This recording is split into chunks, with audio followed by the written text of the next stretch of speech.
their sunrises make me feel no need for surprises. And you know that you're nothing is my everything, everything. I know your heart's from the East Coast, baby, believe me when I tell you everything. I say it's true, yeah, I got something to say to you. Oh, please don't never let me go, please don't never tell me everything I did for you. It doesn't really matter anymore, I know when that's a Turkish price at a pay. Hey guys, welcome to Surf and Show.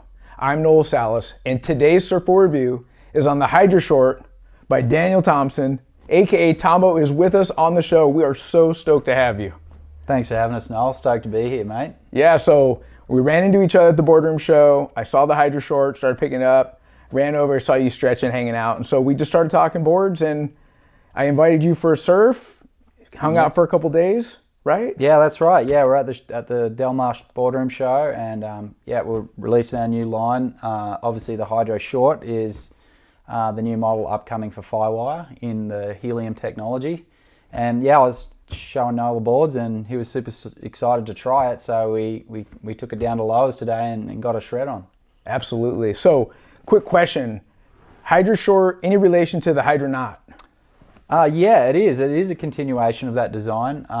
Obviously that design works so well in good waves, and particularly that nose template, that torpedo nose template felt insane. So I immediately wanted to try a step down design more for all round waves. I've built a couple of tail variations, but we've gone with the squash tail for the first run, and at this stage it's feeling unreal and loving the new nose template. Great. So would you say Hydronaut, can you give us a wave range for Hydronaut and then give us a wave range for the Hydroshort? Yeah, sure. So the Hydronaut is more of a dedicated step up. It's obviously got a longer rail line and a pulled in pintail.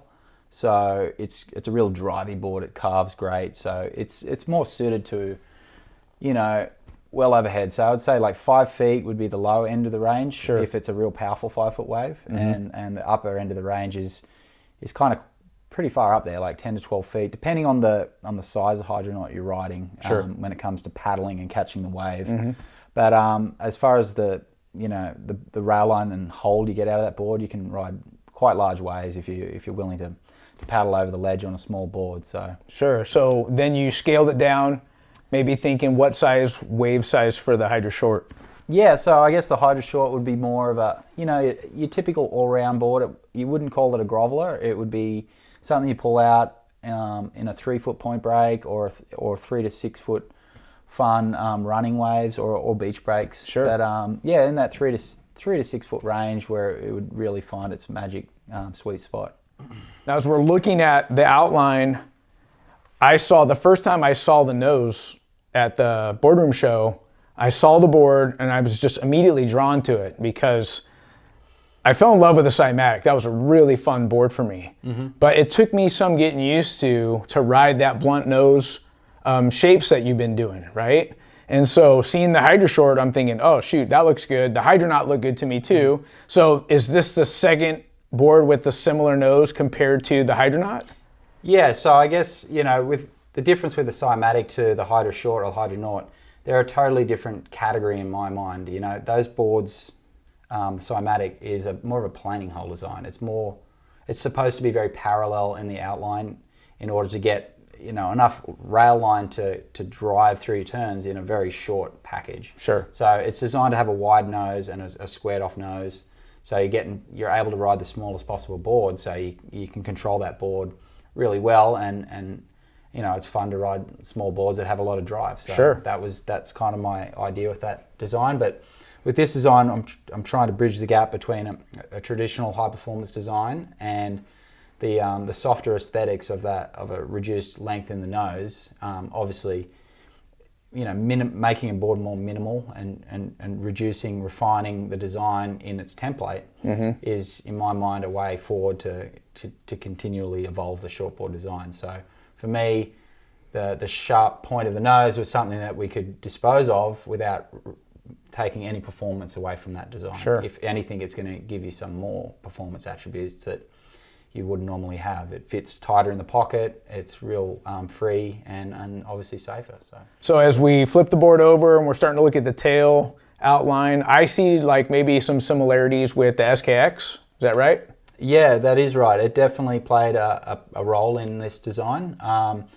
The SKX was a great board, and from there I learned a little bit of what I want to change in a modern shortboard. We've already talked about the nose, but moving on to the tail shape, we've got the similar swash tail to the SKX. I've pulled it in a little bit, probably about a quarter an inch at the pod. So it's a little bit more of a sleeker template, which gives us a little bit more curve through the tail and allows it to get a little bit more tighter on rail with the template curve. Rocker wise, it's also similar to the SKX. I've made a few subtle adjustments with the tail rocker, increased the tail rocker by just a fraction, a 1/16 of an inch, just in the last few inches, giving it a little bit more release, and again allowing it to get tighter in the pocket and turn more sharp. In the nose, it's a little bit more nose lift again. If you were to measure it from the wide point to the tip of the nose, obviously not including the SKX had a pointed nose that would continue on. Similar rocker again, maybe just another little bit of an increase to just give it a little bit fit in the pocket a little bit better than the SKX was quite a drivey board. It loved to go fast and draw out kind of a longer turn. Right. The Hydroshort will want to turn a little bit tighter and get a little bit more radical in its turning. So it's a little bit more of an upgrade in performance, I'd say. Just I guess it's refinement that's happened just by studying, the shortboard design and continually, improving it to what I see is a better board. Right. Can you speak to the belly rocker? What's going on in here? Is it relatively flat? Is it got a slight curve? What did you do there? Yeah, I mean, I never like to have too much curve through the center of my boards. I like to have a nice continuous kind of a foiled curve. So, it's hard to pinpoint certain areas of the board and go, it's really flat or curvy here. So I just look at the overall curves and just try and design a curve that really looks correct to my eye, and then go out there and ride it and get the feelings and make subtle adjustments to the nose lift or tail lift accordingly to the feelings I'm getting. Right. So we turned off a few of the lights, so you can talk to us about the quad inside single concave. Does that sound good? Yeah, that's right. Okay. Yeah, so we should be able to see here through the center of the board, we have a double concave running right through the middle, and that sits inside a single concave. So to explain the quad inside single concave correctly, it's a single concave with a quad concave sitting inside the single concave. So to start off with this design, you put a double concave through the single concave, which creates either a higher or lower area on the rails, depending on what side you're looking at the board, from face up or face down. But basically, these areas of the rail are in contact with the water more so than the center of the board. So by adding an extra concave on this panel to the side of the rail here, you're getting lift on these areas of the rail here. So it kind of detaches surface tension from the center of the board, so the board's able to go faster through the water with less drag, and still creating obviously the lift from the concaves on these rails. So you're surfing right off your rails on a plane, So when you go to engage your rail and do a turn, you're already kind of on rail because the board's engaging the water on the rail.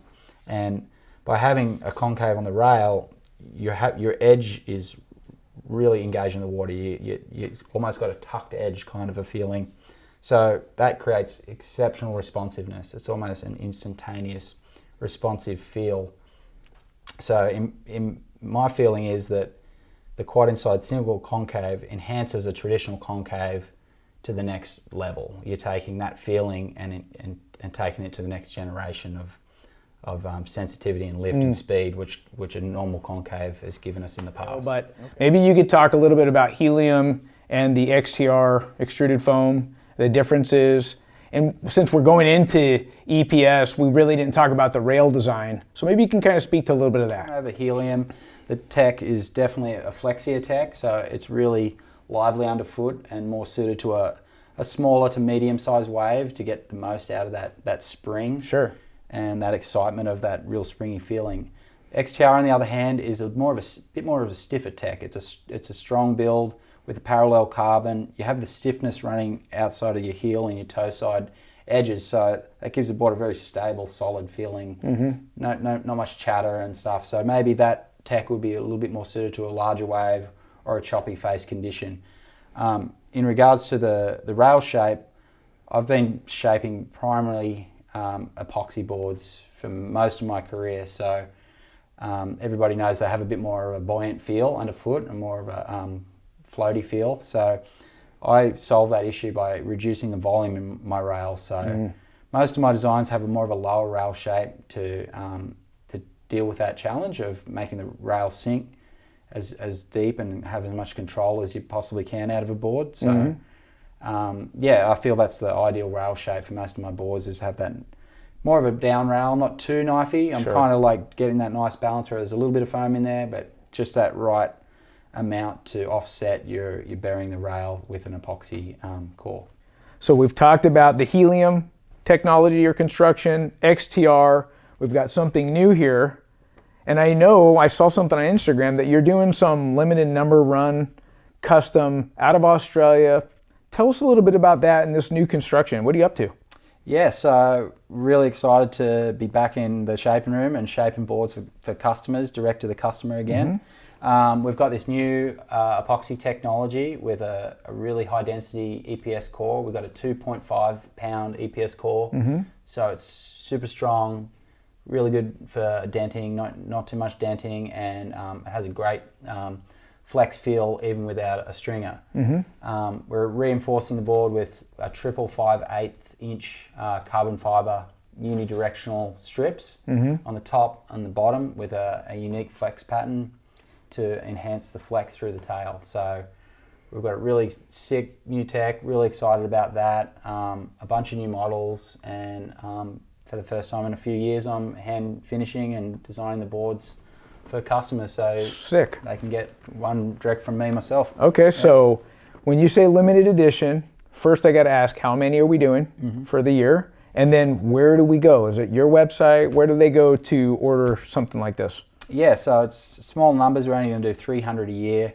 Obviously want to focus on all the techs we got here today. I do a lot of work for Firewire, and that's the main point of call for distribution around the world. If you're a global customer, you can walk into just about any surf shop and find a Firewire Hydroshort on the racks. These are a little bit more expensive, the customs, so you know, we can tailor that board directly to your needs, whatever strength, flex characteristics you like, obviously the design, and you can find these on my website, which is tomosurf.com, and we have a shopping cart. We have a great customer service team handling all your questions, and we can ship worldwide, so anywhere you want to get it, we can get it to you in a reasonable amount of time.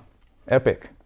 Well guys, I hope you enjoyed today's review on the Hydroshort by Daniel Thomson.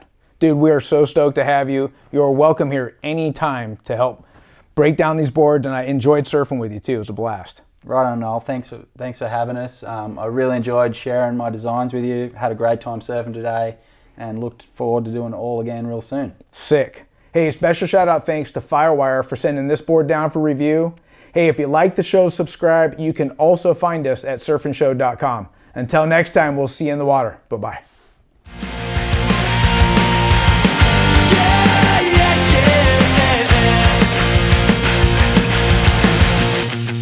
We both know everything was done out of pain. We didn't mean to make each other sad again, but when I know that you're in his arms, away from all my selfish harm, I feel like it's okay to breathe.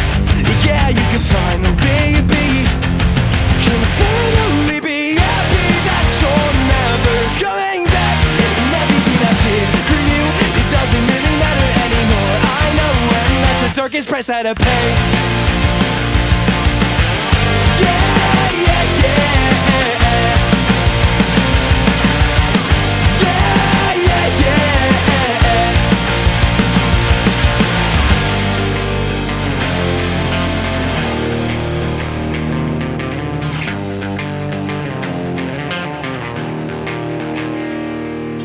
Please don't never let me go.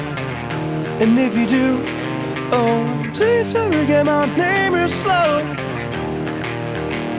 'cause everything I did for you doesn't matter anymore.